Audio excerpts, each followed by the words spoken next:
Alargar as redes.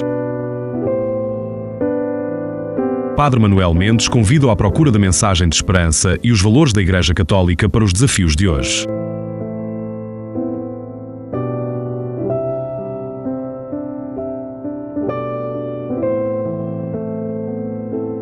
Muito boa tarde, Luís. Boa tarde também aos ouvintes que nos acompanham, mesmo neste mês de agosto, assim, mês mais tranquilo para muita gente, para outros é exatamente igual ao resto dos meses, mas supostamente é um mês assim um pouco mais tranquilo de férias, e nós escolhemos então neste mês falar de 4 santos que a Igreja nos propõe como exemplos, como modelos, não para nós imitarmos, para nos deixarmos inspirar por eles. Falámos de Santa Teresa Benedita da Cruz no primeiro programa, falámos depois de São Lourenço, voltámos lá ao início da Igreja, ao século III, e hoje voltámos ao século XX e, enfim, por coincidência também, vamos falar de alguém que morreu também no campo de concentração de Auschwitz, que também foi vítima do nazismo.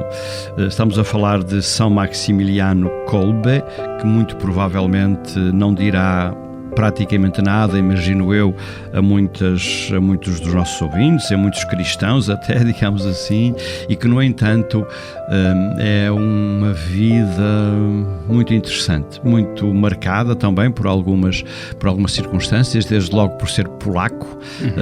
É interessante algumas dimensões da sua vida que parece que só podia acontecer por ele ter nascido na Polónia, mas a sua memória acaba por passar um pouco despercebida, creio eu, na maior parte das vezes, porque o dia em que ele é celebrado, em que se faz a sua memória, é o dia 14 de agosto, que para ele foi muito significativo, por razões que já vamos ver mais a seguir, mas que acaba por ser ali na véspera da Imaculada, da Assunção de Nossa Senhora, e portanto acaba por ser ofuscado. Ele não se importará com isso, porque ele de facto tinha uma devoção infinita a Maria, mas de facto eu creio que acaba. E eu lembro-me que aqui há uns anos, vamos dizer assim, quase que a primeira vez em que tropecei neste testemunho de vida, realmente é muito interessante, e portanto creio que também para os nossos ouvintes pode ser e será certamente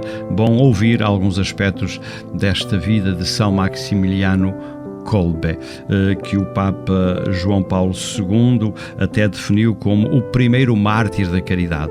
No programa anterior, no domingo anterior e na quinta-feira passada, falámos muito da caridade por causa do São Lourenço, da distribuição, e aqui talvez ele também nos ajude a aprofundar de que é que falamos quando falamos de caridade, isto é, este ir ao ponto de partilhar a própria vida. Sim. Para que outros possam ter mais vida, e portanto eu creio que é um santo muito significativo, certamente, senão não seria santo, e que, porque também será muito desconhecido, parece-me muito interessante e importante que possamos dizer alguma coisa sobre ele. De maneira que, Luís, muito obrigado mais uma vez por teres estudado um bocadinho da vida do São Maximiliano Kolbe, e com a tua ajuda vamos então tentar aprofundar e descobrir alguns momentos da sua vida, de maneira que, começando exatamente pela sua infância, pela sua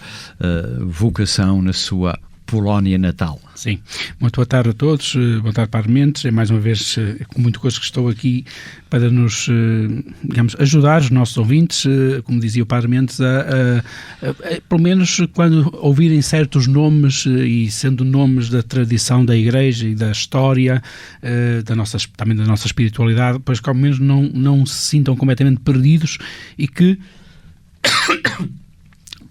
num segundo momento, se sintam, porque não, também inspirados por algum elemento, por alguma parte concreta da vida, da história destes homens e destas mulheres, que são verdadeiros luzeiros que temos aqui, digamos, ao nosso dispor, para nos iluminar, para nos guiar, para nos mostrar como a santidade é essa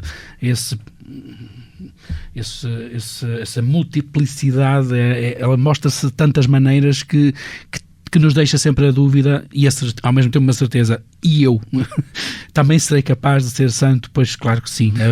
A santidade tem tantos rostos, tem tantas formas, que de facto não podemos deixar-nos de pensar que também a nós ela é apresentada como a vocação, a grande vocação. E eu aproveito exatamente uma palavra que disseste, luzeiros, para dizer que de facto no batismo não é sem razão que nós recebemos a luz a partir do Círio Pascal, porque a santidade, no fim de contas, é deixar o batismo ser fonte de vida nova em nós, e portanto eu aproveito essa palavra, que é muito importante para nós, naturalmente, este luzeiro, porque o cristão recebe a luz para ser luz, e cada um na sua vocação e na sua opção de vida concreta. Mas voltemos então ao São Maximiliano, diz lá o que é que te parece mais importante. Começava por dizer aquilo que poderá ser mesmo, isto para também ajudar a situar e ao mesmo tempo a despertar o interesse para a sua biografia, aquilo que poderia ser o resumo da sua vida. E que pode ser formulado numa pergunta: até onde pode ir o amor? Ou, se preferirmos, até onde pode ir a caridade? Creio que é uma pergunta que define a história deste homem. Obviamente, é importantíssimo sabermos ou descrevermos minimamente, pelo menos, aquilo que foi o seu contexto, do seu nascimento. Nasceu nos finais do século XIX, a 8 de janeiro de 1894, numa cidade polaca, então sob domínio russo, e na altura não chamava Maximiliano, ele chamava-se Raymond Kolbe. O Maximiliano há de ser um nome que ele há de adotar no dia em que professa como franciscano. Portanto, já aqui, ia dizê-lo nessa altura, digo-lo já, ou seja, já temos aqui alguém que vive a sua fé, a sua vocação franciscana com todas as consequências e quer marcar, também do ponto de vista da sua própria identidade, essa mesma mudança. Mas é interessante como a Santa Teresa Benedita da Cruz se deixou inspirar pela Santa Teresa de Jesus de Ávila, e ele agora se deixa inspirar por São Francisco de Assis. É isso, esta aqui é como nós hoje também somos chamados a deixar-nos inspirar, enfim, por alguém. Por alguém, exatamente. Foi batizado no próprio dia do nascimento, que à partida poderá indiciar, não encontrei nada de concreto, mas poderá indiciar aqui um possível problema de saúde logo à nascença. Mas diz que sim, que ele seria frágil de saúde. E é verdade que mais tarde sofre de tuberculose, se não me engano, portanto era um homem com alguma fragilidade a esses níveis.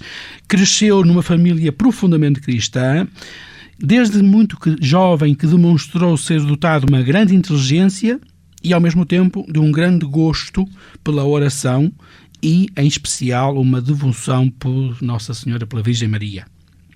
A sua mãe, inclusive, relata que aos 12 anos, e aqui começam as histórias interessantes das vidas destes homens e destas mulheres, aos 12 anos terá tido uma experiência espiritual muito marcante. Nossa Senhora ter-lhe-á aparecido e apresentado 2 coroas, uma branca, símbolo da pureza, e uma vermelha, símbolo do martírio. O jovem Raimundo, nome de batismo, afirmou que aceitaria as 2. Portanto, logo aqui temos, retrospectivamente, um possível sinal que de facto a sua vida havia de estar marcada por algo muito, muito especial, e este é um episódio documentado nas fontes franciscanas, portanto os primeiros relatos biográficos sobre esta figura. Em 1907 entrou, juntamente com o seu irmão Francisco, no seminário dos franciscanos conventuais de Leópoli, e é exatamente em 1910 que, tendo iniciado o noviciado, recebeu então o nome de Maximiliano. O Raymond passa a ser Maximiliano. Destacou-se também aí pelas suas capacidades intelectuais, sobretudo agora pelo seu gosto pela matemática, pela filosofia e, claro está, pela teologia. Eis porque é enviado mais tarde para Roma, onde obtém 2 doutoramentos. Hoje em dia fazem-se com alguma facilidade, relativa facilidade, encontram-se investigadores académicos com mais do que um doutoramento, sabendo que um doutoramento já é bem custoso, mas 2 já também há quem consiga tirar. Naquele tempo era algo de facto de assinalável. E tira precisamente 2 doutoramentos em filosofia e em teologia, o que demonstra que de facto era um homem de uma capacidade intelectiva, digamos, acima da média, certamente, e que haveria de usar e de dar uso, no sentido mais correto e digamos, positivo da expressão, a essas mesmas capacidades intelectuais, como veremos mais adiante. Sim, mesmo sendo, não é aparentemente, eu acho que é mesmo verdade que de uma saúde frágil, como era tão forte, de muitas maneiras, também nisto deste trabalho, não é? Depois sim, há de revelar-se forte de outras maneiras, sim, mas como há aqui uma força interior que de facto o faz avançar para descobrir sim, as coisas. Sim.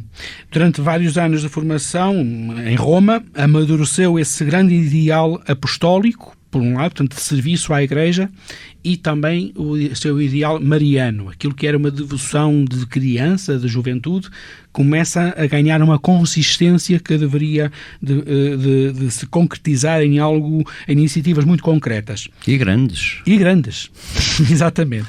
Em 1917, portanto, pouco tempo depois, funda em Roma a conhecida de alguns Milícia da Imaculada, um movimento destinado precisamente à evangelização, portanto, o Evangelho é a primeira tónica, mas sobretudo também, acoplado a este objetivo, à santificação das pessoas por meio da consagração a Nossa Senhora, com uma forte dimensão quer missionária, quer apologética. Portanto, mas é engraçado esta ideia da milícia, dos cavaleiros, um bocado à imagem até um bocado mais antiga, medieval, mas que dava esta indicação realmente da luta, do empenho. Como o Padre Mendes parecia há bocadinho estar a invocar, e eu aqui sublinho, parece quase paradoxal. Como é que este homem de saúde débil e frágil, depois, como eu dizia, faz uso da sua inteligência e da sua capacidade especulativa para, orientando essas mesmas capacidades para a criação, para a fundação de um movimento de apostolado e de missão e de conversão que tem nesta dimensão, ia dizer quase belicista, não é no sentido belicista, de facto luta pela defesa da fé, portanto apologética, e de transformação concreta das pessoas que estão envolvidas. Que não é nada de novo, o próprio São Paulo fala da armadura da fé e fala disso, mas é engraçado, eu vou ler aqui só uma frase do meu livrinho sobre ele, que diz que o jovem Maximiliano, enfim, tem uma concepção cavaleiresca dos cavaleiros da vida, ao modo dos antigos cavaleiros medievais. E então esta é que é uma expressão muito, muito interessante.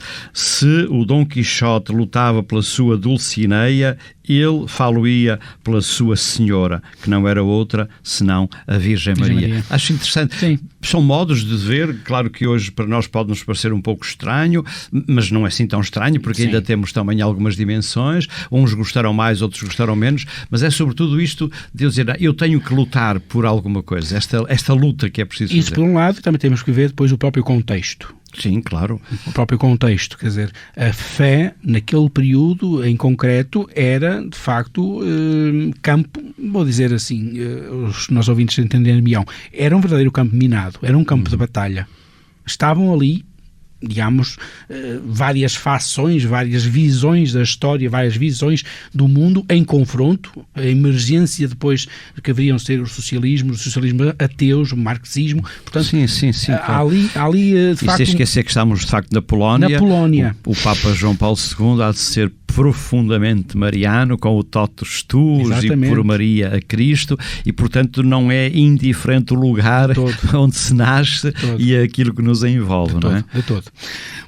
Tendo isto presente, acaba depois também por ser ordenado em sacerdote em 1918 e terá celebrado a sua primeira missa num altar particularmente também ligado à devoção mariana. Eu não tenho aqui a referência exata, mas há essa nótula, digamos assim, da sua ordenação e da sua missa nova. Apesar dessa sua saúde muito frágil e de sofrer durante toda a sua vida de tuberculose, este era aquilo que mais o incapacitava, acabou por desenvolver uma atividade apostólica muito, muito intensa. Em 1922 começou a publicar uma revista intitulada O Cavaleiro da Imaculada, que ainda hoje existe. Se publica. Portanto, talvez muitas pessoas não saibam de que vem do São Maximiliano Kolbe, mas ainda hoje existe. Sim. E que, lá está, quem conhecer a revista sabe que ela o que faz é difundir a fé cristã, a fé católica, e o amor à Virgem Maria numa linguagem, digamos, mais simples, mais próxima do povo, com uma espiritualidade muito marcadamente mariana, certamente, mas onde, de facto, há sempre este desejo de chegar longe, de chegar ao máximo de pessoas e de converter as pessoas ao coração de Maria, digamos, e esta espiritualidade, digamos, de transmissão e de apostolado muito abrangente. Porque, de facto, Maria, que é, vamos dizer assim, a grande inspiradora dos cristãos, porque foi a primeira cristã, certo, e aquela que nos pode, de facto, melhor a ensinar e ajudar a ser cristãos, não como uma devoção, enfim, que não leva a lado nenhum, mas como um modelo para nos transformar a vida e para nos fazer mudar alguma coisa. Isso é interessante. Em 1927 vem a sua, porventura, primeira grande realização ou concretização e que ficou de facto para a história. A sua grande obra. A sua grande obra, exatamente. Foi perto de Varsóvia, numa cidade que eu não vou atrever a dizer em polaco, mas que se pode traduzir, ou que ele, pois, digamos assim, concretizou-se como sendo a cidade da Imaculada. E que se tornou, de facto, um enorme centro de evangelização, e agora vem a nota curiosa, e por isso é que ele também está muito ligado à questão da comunicação social, e aos meios de comunicação social, pasme-se, criando nesse grande centro de investigação e de evangelização, melhor dito, tipografias modernas, revistas, como era já o Cavaleiro da Imaculada, e entre outras que ele foi fundando, revistas de grande tiragem e uma mesma comunidade que em 1939, portanto estamos a falar de 12 anos depois, já contava com mais de 700 religiosos. Imagine, é notável, de facto. Em 10, 12 anos, como é que um padre funda uma casa de espiritualidade, de formação, de evangelização, mune essa mesma casa de meios técnicos, na altura já, digamos, considerados de ponta, tecnologia de ponta, sim, no sentido da comunicação social, da impressão. Que era o melhor que havia, altura, claro. E consegue, em 12 anos, reunir já só nessa casa 700 religiosos, tornando-se assim o maior convento do mundo e uma das maiores editoras católicas da Europa. Dali saíam jornais, revistas, livros e até emissões radiofónicas, como a que hoje estamos aqui a fazer. Portanto, um homem da comunicação da fé. Serviço de todos os meios que era possível para difundir a fé. E veja, o nosso campanário era exatamente isso. E isso é interessantíssimo porque podíamos, se tivéssemos dito apenas que era um pobre padre ou frade franciscano que padecia de tuberculose, nascido na Polónia nos finais do século XIX, à partida ninguém imaginaria que alguém com este perfil assim descrito fosse capaz de chegar tão longe e de fazer uma obra desta envergadura. Mas aqui também se vê como quando a fé de facto dá frutos, é sempre superlativo, é sempre em abundância. Trabalhar. Diz ele, aqui no meu livrinho diz, não havia sistema de comunicação suficientemente veloz para ele. Ele próprio afirmava, o veículo do missionário deve ser o último modelo do avião. Exatamente. Não, de facto, é que essa é a preocupação de realmente estar sempre atualizado, na ponta de lança para levar. Na ponta da lança. Exatamente, é interessantíssimo, exatamente. Sim. A sua revista, O Cavaleiro da Imaculada, que falávamos há bocadinho, chega a ter mais de 1 milhão de exemplares de tiragem mensal. Eu acho que nenhum dos nossos periódicos eu não sei, não consigo neste momento identificar um periódico, mesmo que seja mensal, que tenha tiragens deste nível, digamos assim. Portanto, os números dessas coisas são de facto absolutamente astronómicos. Pensando que não estamos hoje com redes sociais e com não sei o quê, não é? Exatamente. Torna-se, portanto, esta sua cidade da Imaculada, torna-se, portanto, um verdadeiro fenómeno. Uma comunidade religiosa dedicada à oração, ao trabalho mas sobretudo à evangelização através dos meios modernos e dos meios modernos mais avançados. Isso é, de facto, fantástico. Eu não sei se os meus números são coisas diferentes, naturalmente, porque tu falaste de uma outra coisa, mas aqui diz, a sua milícia da Imaculada contava em 1939 com 800 mil inscritos. Sim, eu falei de 1 milhão, perto de 1 milhão de subscritores mensais. Nós, dizia ele, abraçaremos o mundo inteiro. É incrível, é sim, incrível. Sim. É incrível. E depois há uma segunda nota, e avanço na sua biografia, na descrição da sua biografia, muito sumária, como é evidente, para mostrar como nem assim ele estava satisfeito. Sempre insatisfeito. Ele, Sempre da Polónia, dá um salto, imaginem, caros ouvintes, para onde? Para o Japão. Em 1930... Queria mesmo chegar à Índia árabe. Tinha essa intenção. Se a ideia era abraçar o mundo todo, exatamente, ele tinha mesmo que ir ao mundo. O missionário da caneta, como lhe chamavam, não é por causa disso. Mas estavas a falar desse salto para o Japão, incrível. Onde ele, com alguns, obviamente, seus confrades missionários, mas onde ele, sem conhecer a língua, sem grandes recursos, funda, na cidade de Nagasaki, um outro centro editorial, ou seja, uma segunda cidade da Imaculada, denominada Mugenzai no Sono. Publicou uma edição japonesa da revista, promoveu a difusão da fé cristã e estabeleceu então aí um importante, também muito importante, centro missionário. Tinha um nome muito bonito, que era o Jardim da Imaculada. Exatamente. No Japão era o Jardim da Imaculada. Exatamente. Os historiadores notam, ou quando depois se começou de facto a investigar sobre a sua biografia, notam num pormenor, num detalhe que se tornou de facto impressionante. É que Kolbe escolhe para este mesmo convento um local que lhe parecia a todos desfavorável. É atrás de uma colina. Curiosamente ou não, foi exatamente essa colina que protegeu o convento da explosão da bomba atómica de 1945. Não. Portanto, o edifício, ao contrário de tudo que estava em seu redor, ficou praticamente intacto. Estava bem protegido. Portanto, se isto foi uma intuição divina... acaso, ou se foi uma escolha consciente... Não sabemos. Mas o que é certo é que o dado histórico está aí. Em 1936, Kolbe regressa à Polónia, ainda mais debilitado pela sua saúde, mas ainda assim, apesar de tudo, determinado a continuar a sua missão. Portanto, regressa à sua cidade imaculada, em Varsóvia, E em 1939 a coisa vai complicar-se. Vai complicar-se, exatamente isso que eu ia dizer já de seguida. Quando a Alemanha nazi invadiu o país em 1939, é aí, na sua cidade imaculada, que ele vai acolher milhares de refugiados, inclusive centenas de judeus. Aquilo que era um convento franciscano virado para a evangelização, com as suas tipografias e com a sua atividade, digamos, de produção literária e de produção de saber e de conhecimento e divulgação da mensagem franciscana e mariana, transformou-se num verdadeiro quase hospital de campanha, um centro de assistência aos necessitados, fornecendo alimentação, abrigo e auxílio material.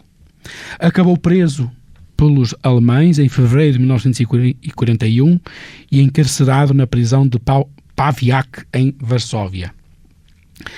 Em maio deste mesmo ano, de 1941, acaba depois transferido para o campo de concentração de Auschwitz, onde recebeu o número 16.000. Porque ele teve duas prisões, não é? Teve Sim. uma primeira, depois voltou para Camas, depois voltou Sim. então, e aí é que foi para Auschwitz. E então, onde recebeu o número de 16.670, o que significa que era esse o número antes dele, já de presos naquele tempo. Mesmo nas condições desumanas do campo, e agora voltamos à mesma tónica, fazendo das dificuldades a sua maior força, das suas próprias fraquezas a sua maior força, continuou a exercer o seu ministério sacerdotal, confortando os prisioneiros, partilhando dos seus próprios alimentos, rezando com os companheiros e mantendo viva a esperança. E aqui chegados... Há relatos de um companheiro, não é? de prisão e de cela que servia de tradutor, que é que nos fez chegar Sim. alguns dessas Sim. certezas de que ele passava e rezava o terço com todos. E um dos relatos mais impressionantes e mais fidedignos também é do homem que ele por quem ele... Sim, claro, mas esse é aquele momento, enfim, decisivo, vamos dizer assim. Mas eu estava a dizer isto porque, de facto, enquanto do São Lourenço, de que falámos na semana passada, enfim, uma outra coisa podia ser mais ou menos inventada, de facto, de São Maximiliano Kolbe, estamos a falar de alguma coisa ainda muito recente e de um momento muito dramático da história. Eu próprio confesso que, ao falar disto, a gente sente assim uma coisa, não sei exatamente o quê. Há relatos muito concretos, não é? Que seja desse companheiro de cela que nos contou, enfim, como é que as coisas aconteceram, e depois desse homem. Mas continua, desculpa, esta minha introdução. De facto, o episódio decisivo e que há de marcar, e também cinematograficamente bastante apelativo, e que depois também levou, de facto, a um filme sobre ele, onde isso também aparece bastante bem explícito, é o do momento do seu martírio, para todos os efeitos. Acontece no verão de 1941. Entre os seus companheiros, digamos, de cela e de campo, há o registro de uma fuga de um prisioneiro, e as autoridades alemãs decidem, como já era costume, de certa forma, condenar 10 homens à morte. Se era o castigo do chefe lá do campo, por cada prisioneiro que fugisse, 10 seriam mortos, sim. E um desses... É interessante, desculpa, Luís, é interessante que nós temos os nomes desses homens. É uma coisa incrível. É algo incrível e que devemos, de facto, agradecer, quer ao povo, aos polacos, e quer também aos múltiplos e sucessivos governos alemães posteriores que tiveram essa capacidade, e aqui faço este apontamento, tiveram essa capacidade de, deixem-me dizer desta forma, não fugir à história, nem da história. Tendo estado eu na Alemanha quando das Jornadas Mundiais da Juventude em Colónia, confesso que tive a oportunidade de verificar isto ao vivo. Fiquei alojado, como era costume, era e continua a ser costume nas Jornadas Mundiais. Alguns jovens têm a oportunidade de ficar alojados em famílias.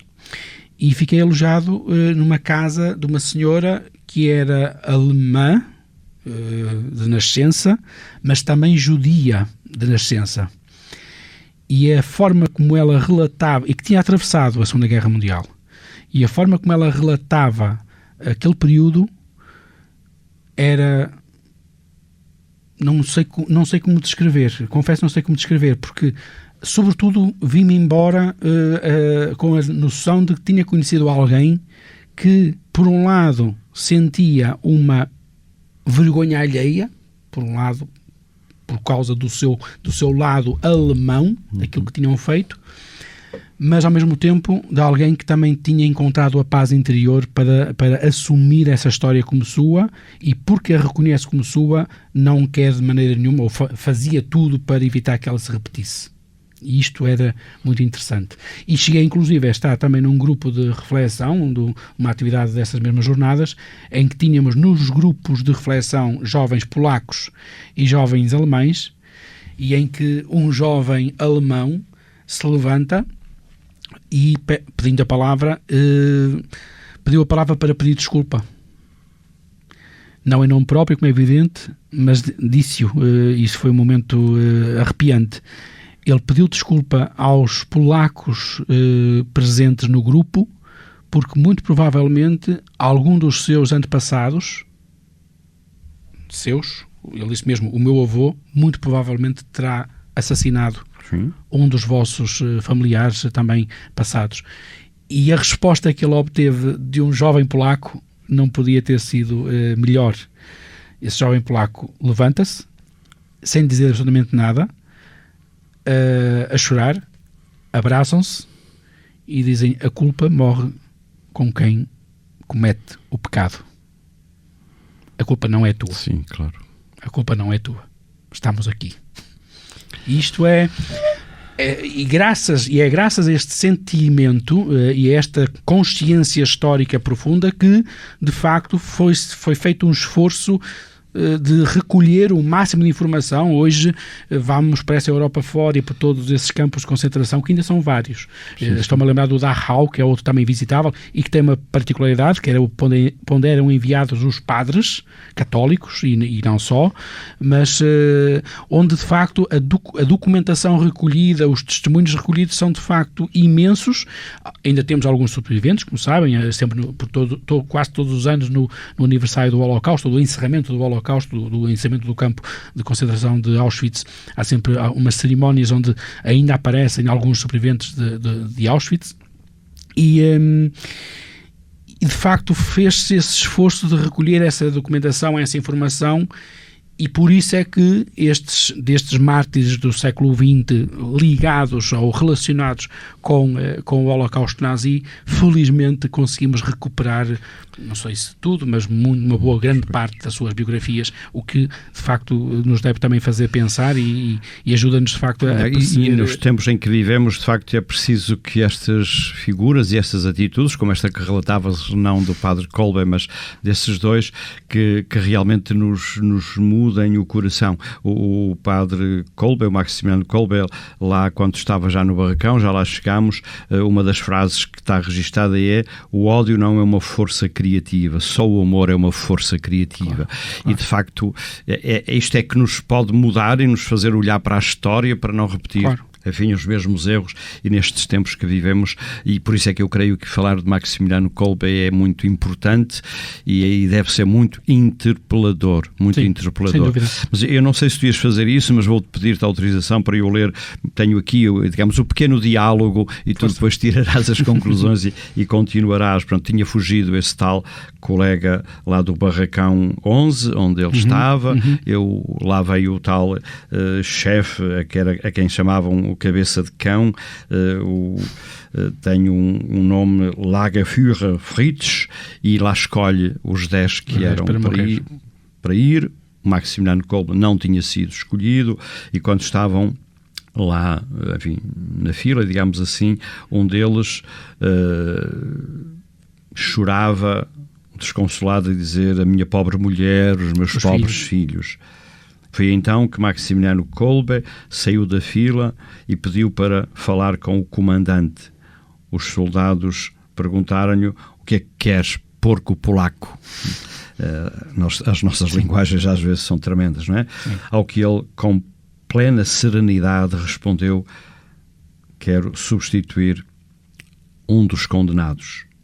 A petição era tão inesperada, ou o pedido era tão inesperado, que o próprio comandante Fritz se aproximou dele perguntando: e porquê é que fazes isso? E ele respondeu: eu já sou velho, estou doente, não sirvo para nada, queria substituir aquele que tem mulher e filhos. E apontou para esse tal Gajownicek, em polaco. E tu quem és? Perguntou o comandante. Sou um sacerdote polaco. E o pedido foi aceito. Continua, Luís. Sim, quero morrer por este homem. Quero morrer por este homem. É aquilo que eu dizia. Por isso é que está aqui a resposta. Até onde é que pode ir o amor? Sim. É quando alguém decide morrer por outro que não conhece. Que não conhece lado nenhum. Há de ser por isso que o Papa João Paulo II chamou o primeiro mártir da caridade. Claro. Porque a caridade é exatamente isto. Pode concretizar-se de muitas maneiras, mas que pode ir até ao ponto de... Sim. Kolbe e os seus outros companheiros são, entretanto, encerrados num bunker subterrâneo. Durante semanas transformou Padre Kolbe aquele espaço de sofrimento num lugar de verdadeira oração. Porque eles iam para lá para morrer à fome, literalmente. Exatamente, para morrer à fome. À medida que os companheiros fome e sede. Sim. À medida que os companheiros iam morrendo, ele permanecia sereno e encorajava os que, como ele, iam conseguir sobreviver.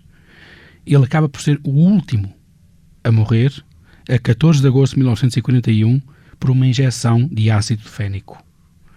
Morreu, curiosamente, na véspera da solenidade da Assunção de Nossa Senhora. Exatamente, ele tão mariano, não é? Ele tão mariano e morre na véspera da solenidade de uma das festas mais importantes, da Páscoa de Maria, digamos assim. A Páscoa dele, Maximiliano Kolbe, aconteceu na véspera, da Páscoa de Maria. Enfim, seja o que for, de facto é uma feliz coincidência. Este seu testemunho acaba por se espalhar rapidamente. O homem por cuja vida o padre Kolbe se sacrificou acabou por sobreviver à guerra e testemunhou durante décadas aquilo que viu e ouviu e viveu naqueles tempos. A entrega voluntária do padre Kolbe pela vida de outro homem tornou, portanto, um dos maiores testemunhos cristãos, um grande mártir, um dos maiores mártires, portanto, do século XX. A Igreja reconheceu a sua santidade, foi beatificado por Paulo VI em 71 e canonizado por Paulo II em 82, como já o padre Mendes disse, proclamando mártir da caridade e confirmando oficialmente que Kolbe de facto morreu por amor. Ou seja, não foi apenas pelo ódio, não foi pelo ódio dos seus algozes à fé. Foi por um ato voluntário de entrega da sua própria vida para salvar a vida de outro. Não quis safar-se, quis entregar-se. Quis salvar-se. Ou ser salvo. Sim. A figura de Maximiliano Kolbe permanece ligada a 3 grandes traços: o amor incondicional à Virgem Maria, o zelo missionário pela evangelização, vimos de vários modos, e a entrega total da própria vida pelo próximo. Creio que estes aspectos fazem dele uma das personalidades mais luminosas da história contemporânea da Igreja. Ele é um símbolo, e agora quase colando à imagem de São Lourenço, de quem falávamos há 8 dias atrás, novamente de coragem, de uma caridade heroica, de uma defesa absoluta e até às últimas consequências da dignidade humana e, não deixa de ser relevante dizê-lo, principalmente nos tempos que vivemos, de uma resistência espiritual a toda a espécie de totalitarismo. Creio que não só por isto, mas sobretudo por isto, é importante, ou acho que é importante falarmos, de facto, da biografia deste homem. Ele confiava, vimos-lo de várias maneiras, no breve retrato que aqui traçamos dele, uma confiança absoluta na providência. Ele que sabia-se perfeitamente e absolutamente limitado do ponto de vista da saúde, mas ele sabia que aquela era a sua missão e confiava que diante das dificuldades e diante das necessidades que ele ia encontrando, que Deus estaria sempre do seu lado e que o iria ajudar a cumprir a sua missão. Uma profundíssima devoção a Maria e, como vimos também, este grande empenho na utilização dos meios de comunicação para a evangelização e no melhor, a tecnologia de ponta, como dizíamos, ou seja, o melhor que houvesse disponível, era isso que ele queria para servir o Evangelho e pôr ao serviço do Evangelho, porque, atrevo-me a dizer, quase aqui aplicando a máxima dos jesuítas, ou seja, a maiorem Dei gloriam. Sim. Tudo melhor e o máximo para a maior glória de Deus e para o serviço do mundo, serviço da Igreja, serviço do Reino. Portanto, é interessante captarmos este seu sentir. Ele recorda-nos que a santidade não é apenas oração. Ainda que a oração fosse muito importante para ele. E realmente deve ter forjado claro essa força interior e essa fortaleza interior, mas de facto não é mas só é a orar. ação. É a oração criatividade. Que leva à ação. Sim, é criatividade, é coragem e é amor até ao fim. Num mundo marcado por violência, exclusão e medo, como foi aquele que lhe foi dado viver, São Maximiliano Kolbe mostra-nos que o amor, só o amor, pode ser mais forte do que a morte. Sacerdote, missionário e mártir da caridade, ele continua a iluminar outro grande luzeiro, portanto, a iluminar o nosso tempo com a força de um amor que não recua mesmo diante da morte. Sobretudo diante da morte. É de facto uma figura impressionante, isso é que impressiona, pelo menos a mim. Eu leio só aqui também, traduzindo do espanhol, umas palavras que o Papa João Paulo II disse lá numa missa que se celebrou em Auschwitz, não tenho aqui a data, mas que diz: neste lugar que foi construído para aniquilar a fé, tanto a fé em Deus como a fé no homem, no ser humano, na própria humanidade, e para exterminar radicalmente não só o amor, mas todos os sinais de dignidade humana, de humanidade, aquele homem, o padre Maximiliano Kolbe, conseguiu a vitória mediante o amor e a fé. E isto para dizer, Luís, que este nosso mundo continua precisado, muito precisado e necessitado, de facto, de cristãos, de batizados, de homens e mulheres que façam brilhar essa luz que receberam um dia no batismo e que, portanto, vivam de uma maneira que seja diferente. Não é melhor nem pior, mas que seja diferente. Ainda na semana passada lembrávamos a Semana Nacional, é uma celebração, digamos, portuguesa em Portugal, das migrações. De facto, este modo como olhamos para os outros, como nos dispomos a ter uma palavra que vá para além do ódio e disto e daquilo, como isso de facto é importante e é decisivo. Sem dúvida. É por aí que passa também digamos, a necessidade de mantermos viva a memória destes homens e destas mulheres. Passando por cima, entre aspas, das grandes diferenças epocais entre o seu tempo e o nosso tempo, mas há constantes, e esses constantes que atravessam as suas próprias biografias e que depois tocam a nossa própria biografia, são constantes porque estamos a falar de homens e mulheres concretos como nós. E é exatamente essa similidade, digamos, essa proximidade que quando nos aproximamos deles sentimos, que nos ajuda de facto a perceber da possibilidade, como dizíamos no início do programa, de que quando dizemos que a vocação à santidade é a vocação de todo o cristão, não é um mero dito, não é uma frase bonita para se dizer também a um microfone da rádio. Não. É uma afirmação de fé e é uma afirmação de grande realismo, se entendermos de facto que isto de sermos cristãos e de sermos fiéis ao Evangelho só pode ser concretizado, ou melhor, passa por este esforço, passa por esta capacidade de, como estes homens e estas mulheres, diante de uma circunstância, seja ela qual for, perguntarem-se a si mesmos o que é que Jesus faria. E certamente que Jesus faria o mesmo que São Maximiliano fez. Certamente. Portanto, sim, isto compreender que porque às vezes nós temos a vocação à santidade, que é a raiz, enfim, da nossa fé, que é de facto o melhor presente, o melhor dom de Deus, não é? Sede santos, como eu sou santo. Sim. Isto é este caminho de santificação e é esta semente divina que foi semeada no nosso coração no dia do batismo, que nos assemelha a Deus. Sim, e que nos aproximará de Deus e que nos fará viver a própria vida de Deus. E isto é uma luta permanente, não é? Os santos de que falámos até agora, Santa Teresa Benedita da Cruz, o São Lourenço, agora o São Maximiliano Kolbe, são homens e mulheres completamente diferentes. O São Maximiliano e a Santa Teresa Benedita da Cruz, enfim, mais ou menos quase contemporâneos, mas com vidas e perspectivas completamente diferentes.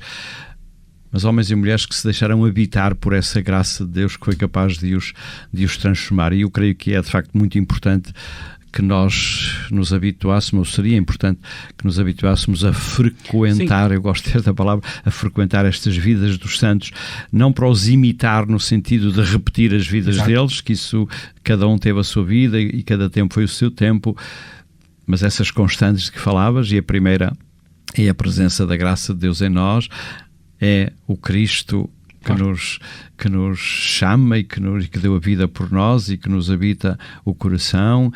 É a fidelidade à Igreja também. Claro. É a fidelidade à Igreja também. E é este compromisso muito concreto que às vezes nos escapa um pouco. São Maximiliano nos ajuda a perceber isso. Também é um objetivo também, de certa maneira, deste ciclo que estamos aqui a fazer com estes quatro grandes santos deste século. Esperemos que não seja pesado para o mês de agosto, porque de facto às vezes as coisas parece que vêm um bocadinho fora de propósito. Agora, não, mas sim, é isso. Este é o tempo em que talvez até possamos ter mais disponibilidade para parar um pouco e pensar nisso. Sim, para ler alguma coisa de diferente, aproximamos das das biografias, lá está, destes homens e destas mulheres, que há imensa bibliografia sobre eles, quanto mais não seja, fazer uma rápida pesquisa na internet, ir ao site do Vaticano, como eu dizia já no programa passado, não é? E pesquisar pelas homilias ou pelos decretos de canonização, beatificação, no caso destes mais recentes, mas, ou então, já agora, fazendo aqui a ponte para a proposta da música com que gostaria de terminar esta nossa primeira parte deste programa de hoje, vendo um filme.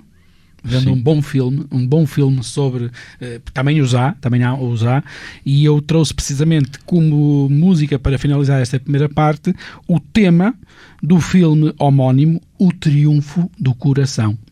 O título do filme, da biografia, o mais recente filme sobre São Maximiliano, deram-lhe este título, que parece muito, muito feliz, O Triunfo do Coração, mesmo na tradução portuguesa, e a palavra triunfo é uma palavra para nós muito significativa, que não tem a ver com os triunfos do campeonato do mundo de futebol, nem que mas é um triunfo que é a vitória sobre o mal, no fim de contas é sobre isso. E que remete para aquela primeira fase da biografia, ou pelo menos aquela parte da biografia de São Maximiliano em que falávamos da questão da milícia, da Imaculada, portanto, aqui é muito feliz nesse sentido, portanto, respeita muito, parece muito bem aquela que é a idiosincrasia do próprio... E aquela atitude interior.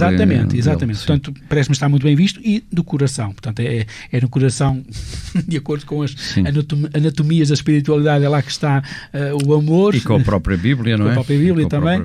Portanto, fiquemos com o tema do filme, e se quem o quiser, se o conseguir ainda encontrar, agora já não se alugam DVDs, mas de qualquer forma, se alguém conseguir encontrar alguma FNAC, passa publicidade, pois veja, porque vale bem a pena. O Triunfo do Coração, de Thomas Farnon, assim é o compositor, o autor, e tema do filme homónimo sobre este grande santo que é São Maximiliano Kolbe.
Alargar as redes. Padre Manuel Mendes convida à procura da mensagem de esperança e os valores da Igreja Católica para os desafios de hoje.